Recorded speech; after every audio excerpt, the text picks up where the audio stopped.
Assalamualaikum warahmatullahi wabarakatuh.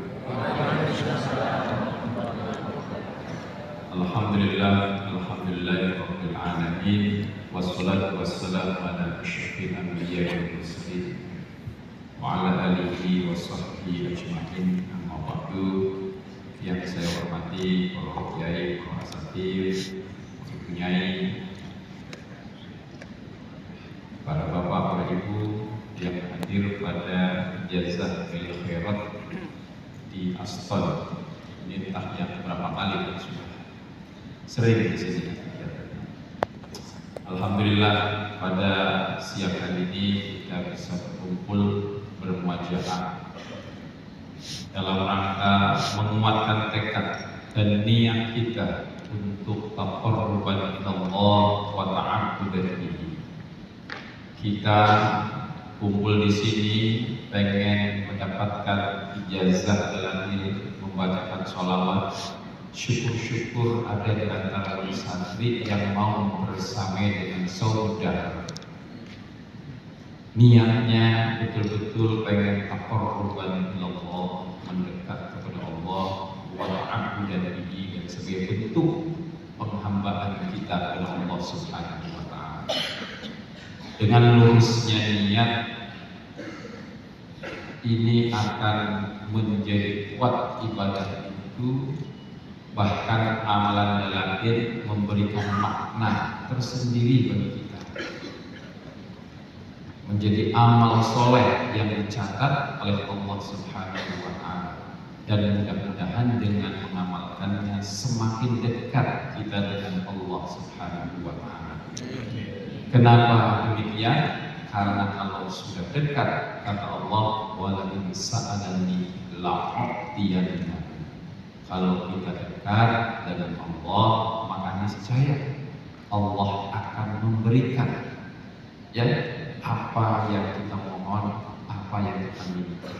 Jadi luruskan niat, jangan ngomongin khotimahnya dulu. Tadi sudah disampaikan niat taqarruban Allah wa ta'abbudan bihi. Insyaallah kemaslahatan dunia dan akhirat bisa didapatkan. Banyak dari jamaah yang bertanya tentang fadilah. Tentu para pengamal dalil pasti merasakannya. Jadi kalau Bapak Ibu pengen mendapatkan manfaat atau fadilah dari mengamalkan, caranya sama. Caranya mengamalkan itu baru nanti merasakan. Saya selalu mengajarkan kepada murid-murid saya dulu di bidang saya. Saya sampaikan, anak-anakku sekalian, saya pengen kalian itu semuanya berhasil. Khususnya cita-cita kalian. Bagaimana cita-cita kalian berhasil? Tetapi biasanya orang berhasil itu terbatas. Kalau pengen dapat beasiswa, itu terbatas hanya orang yang pintar dan berprestasi saja. Kalau pengen mendapatkan pendidikan yang tinggi, bagus, bisa tanpa prestasi, tapi dengan uang yang banyak. Jadi syarat berhasil itu buat pintar dan kaya. Saya bilang dari santri saya banyak ini, yang pintarnya sedikit, yang kayaknya apalagi lebih sedikit, tetapi cita-cita kalian sangat tinggi. Kalau ditanya, "Oh, pengen kemana?" Saya pengen ke Jerman, saya pengen ke Taiwan, saya pengen ke Mesir, saya pengen ke Indonesia, saya pengen ke Maroko, saya pengen masuk kampus negeri. Lah, ini orangnya banyak, ratusan kayak begini, kelas 3, gimana caranya? Kalau kita lihat cara zahir, rasa-rasanya berat, maka kita harus membuat cara. Lakukan dengan cara zahir, kita berupaya secara maksimal, belajar dari Ustaz secara lain, dan yang kedua, karena kita banyak kelemahan, kita belajar secara batin. Jalur darat sudah, tapi butuh jalur satu lagi yang model-model kalian ini barangnya berat susah. Ya, pinter nggak ada, duit nggak ada, cita-cita tinggi, berat ini. Oh, bagaimana caranya? Kita punya murid, pintar enggak, duit tidak punya ya. Kalau saya kumpulin warisan saya, waduh, gimana ya? Boro-boro mikirin perguruan tinggi kita ini di Bidin Samulia aja, nunggak-nunggak gitu. Ngomongin berprestasi, satu kelas itu yang berprestasi cuma berapa gelintir orang. Sedikit. Tapi semuanya pengen berhasil. Saya bilang kalau boleh, saya kasih jalan. Karena saya pun sama, punya cita-cita yang besar dengan kemampuan yang terbatas dulu. Saya punya cita-cita pengen kuliah ke luar negeri di Mesir, padahal nggak masuk akal ketika saya mondok di Lirboyo. Gimana ceritanya Lirboyo? Ijazahnya saja tidak diakui oleh negara, kan nggak mungkin. Ya, dan Allah selalu berikan jalan hingga saya bisa berangkat ke Al-Azhar. Semua mimpi, semua keinginan Allah mudahkan.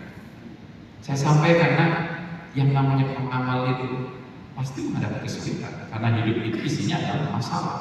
Kalau kalian pengen tidak ada masalah dalam hidup, cuma satu caranya, minum baygon. Jadi kalau hidup itu ya jadinya ada masalah. Yang kita minta itu bukan dijauhkan dari masalah, tapi diberikan jalan menyelesaikan setiap masalah yang penting. Dan saya bilang saya tidak pernah dikasih masalah kecuali Allah berikan jalan yang mudah. Tentu cita-cita tinggi, masalahnya banyak. Keinginan banyak, masalahnya lebih banyak lagi. Lomba kekayaan, masalah itu. Ya. Tapi ada apa? Yang penting gimana masalah itu bisa diselesaikan. Nah, caranya bagaimana? Ya tentu kita harus melakukan cara secara zahir, sebagaimana dilakukan oleh orang, sebagaimana sunnah Allah.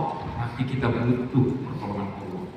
Karena dalam hidup itu kita lihat ada mukjizat buat para nabi, ada karomah buat para kekasih Allah. Ya kita pilih yang kedua, cari karomah sebagai kasih Allah, mendekat kepada Allah agar dikasih. Kalau dikasih ini, Allah berikan jalan yang mudah yang tidak diberikan kepada orang.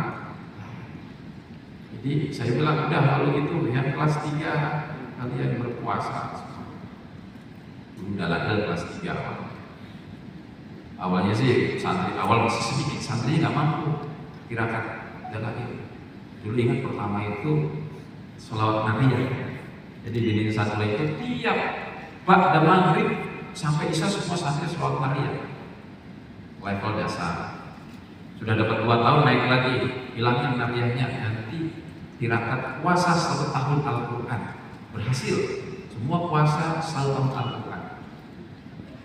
Selesai tahun selanjutnya ganti, sekarang 3 tahun puasa plus membaca dari Al-Khairah. Itu proses pesantren dari awal saya baru mengatakan. Bahkan saya tuh nggak nyentuh mobil, nggak nyentuh motor ya, jalan kaki saya kemana-mana, saya tirakatin. Sampai hari ini yang saya tirakatin saya nggak pernah sholat di pesantren, saya sholatnya di luar, di masjid di luar. Nah, saya bilang ke santri, ayo kita tirakat. Ya, insya Allah kamu nggak punya duit, pinter enggak, cita-cita nyampe. Gimana caranya?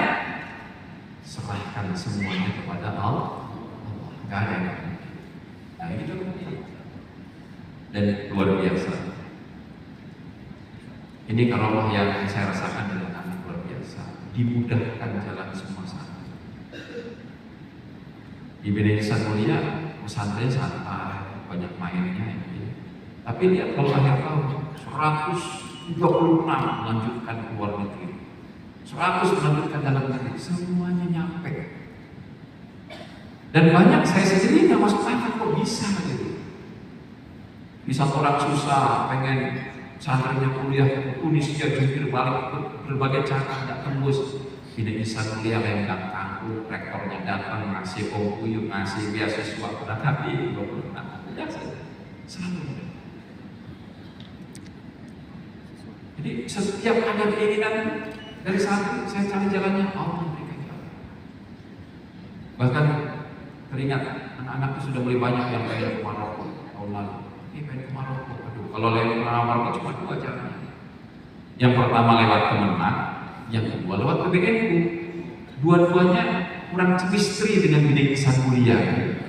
Ini gimana caranya gitu? Saya bilang, ya udah enggak apa-apa. Kita cari jalan yang ketiga. Kalian para pengamat, Insya Allah jalan Allah mudahkan. Saya utus aja orang ketemu rektor, menyampaikan ini Indonesia baru dikasih jatah, baru Kementerian Agama dan baru PPNU. Ini lembaga terbaiknya belum dapat sebenarnya. Ya itu kan manajemen sangat dikasih beasiswa, dikasih 10, bahkan kemarin rektor telepon kalau perlu tahun depan 30 ya, berarti jatahnya sama dengan Kementerian Agama. Kementerian Agama 30, 30 tahun depan dari Wizardullah. Itu contoh. Orang pada bingung. Dubes ini serius nih, serius. Kok bisa? Allah Bima itu selalu datang. Ketika jalan apapun dimudahkan. Maka kalau kita lihat santri Bina Insan Mulai itu yang mereka cuma satu, mengamati rapat. Kalau dulu tiap hari itu baca sendiri-sendiri. Sekarang supaya lebih aman, cuma 1 Jumat sekali. Jadi tiap hari Jumat kumpul baca semua, satu dudukan bareng, selesai, itu lebih aman. Jadi nggak harus tiap hari kan bukan. Jadi salah satu resep sukses anak-anak itu satu, mereka pada pengamal. Saya rasakan yang dulu mengamalkan tirakat di zaman saya dulu, alhamdulillah dulu orang satu angkatan di Riwoyo, ada 6 orang yang saya tahu semuanya nyampe semuanya. Tapi memang semuanya tirakatnya dengan berpuasa. Ya. Tapi tidak harus berpuasa.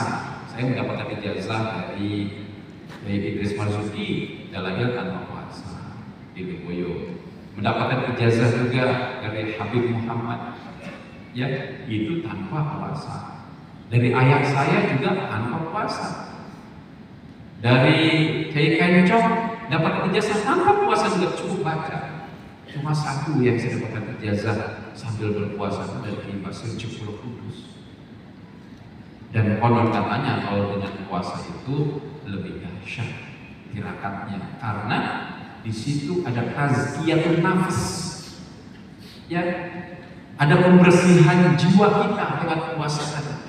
Selama kita berpuasa kan lebih terjaga, lebih hati-hati. Mau ngomong buruk nggak enak, mau menghibah nggak enak, ya, mau menghasut nggak enak. Kalau puasa itu terjaga semuanya, ya. Dan yang terpenting lebih sehat ketika berpuasa. Subuh tasbih. Puasa itu niscaya menyehatkan. Maka banyak sebetulnya testimoni dari para pengamal dalil yang sudah berumur. Kalau orang sudah umurnya sudah lanjut, ya, itu mirip dengan mobil tua. Mungkin bapak sini ada yang punya mobil tua, umurnya di atas 15 tahun, 20 tahun, dikit-dikit akinya mati, beresin akinya. Nanti, ya,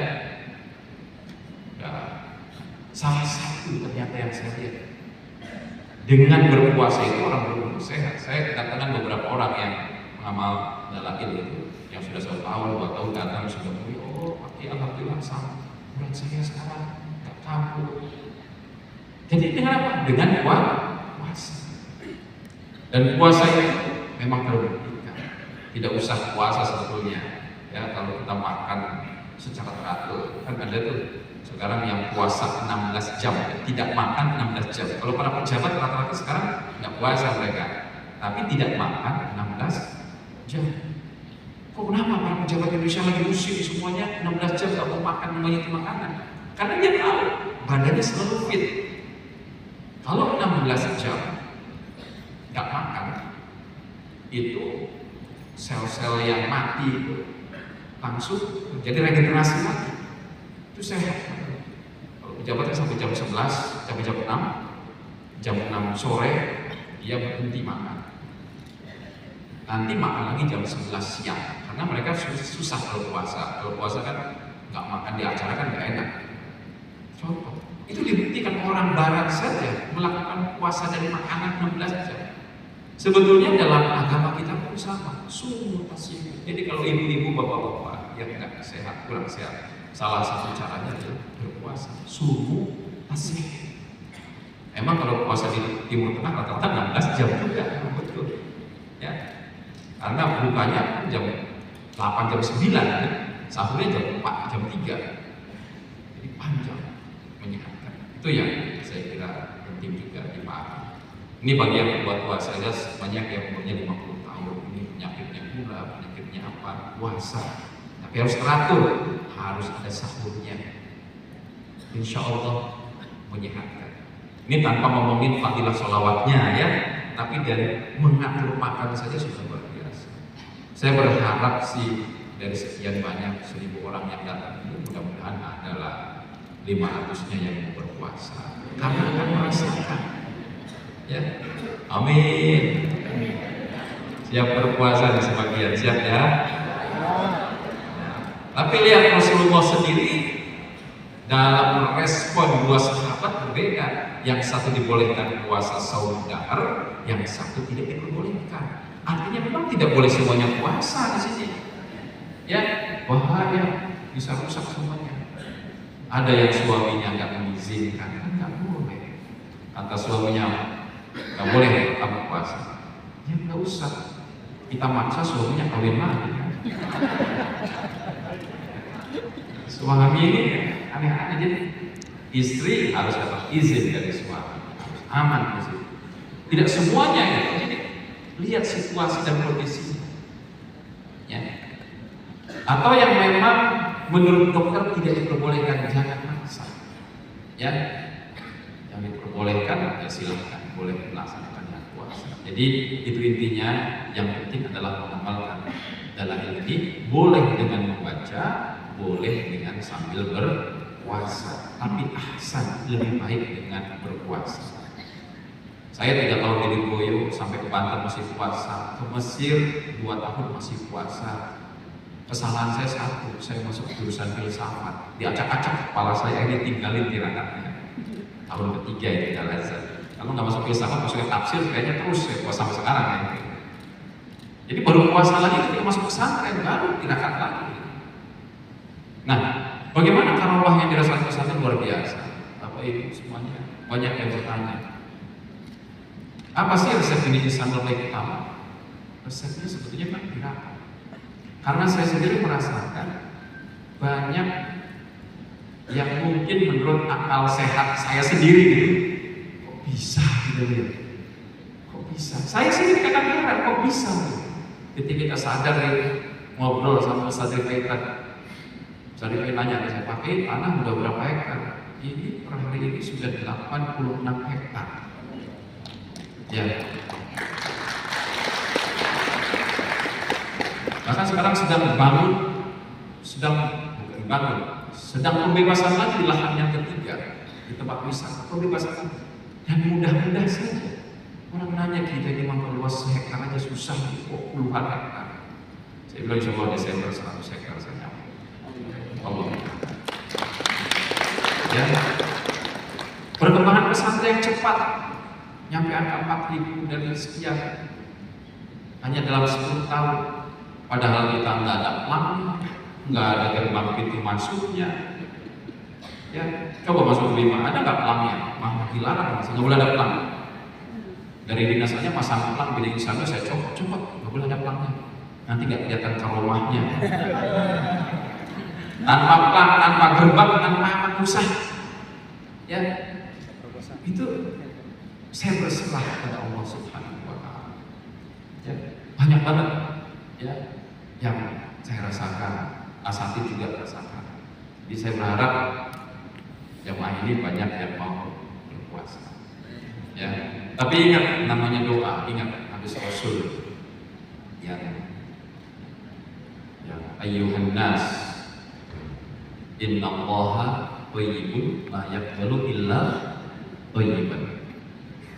Innallaha amara muslimin bima amara bihil mursalin. Qala ya ayyuhar rasul kulu minat thayyibat wa'malu sholihan. Wa qala ya ayyuhalladzina amanu kulu min thayyibati ma razaqnakum. Kemudian kata Rasulullah, "Tsumma baqa ar-rajul yutilu safar ashhad aghdara yamuddu yadayhi lis-sama ya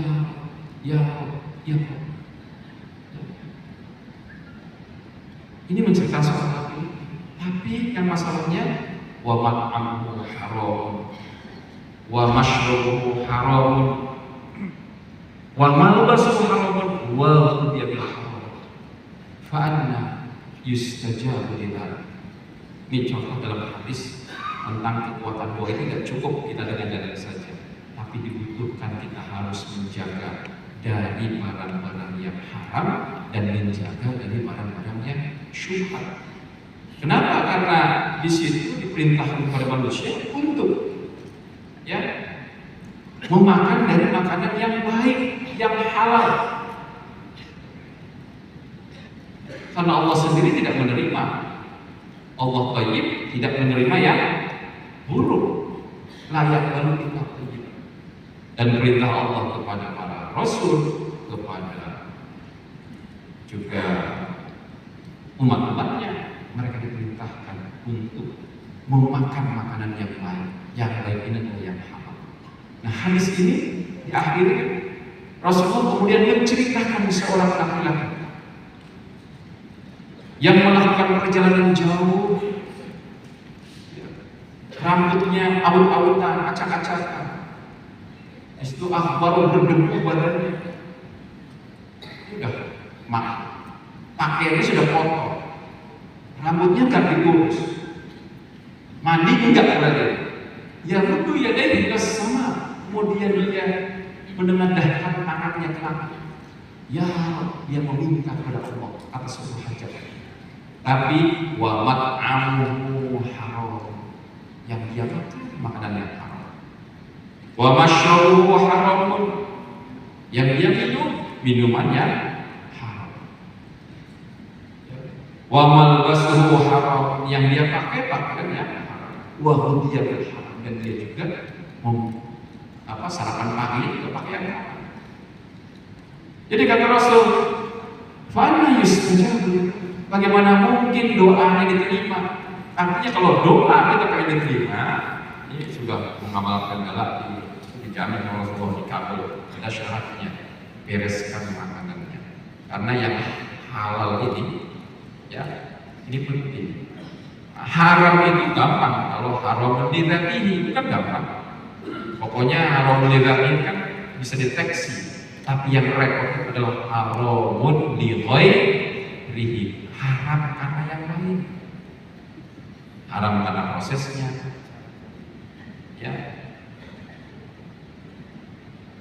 Ayam halal. Tapi kalau disembelih tidak menyebut asma Allah itu jadi haram. Mulai dihindari betul-betul, hati-hati.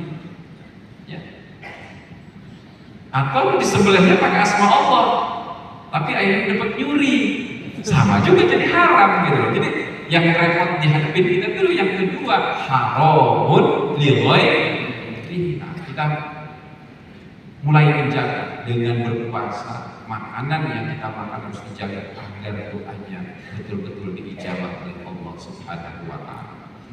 Jadi Bapak Ibu semuanya, mudah-mudahan Bapak Ibu semuanya betul-betul diniatkan Allah untuk melaksanakan tirakat lil khairat. Fadilahnya silahkan nanti dirasakan.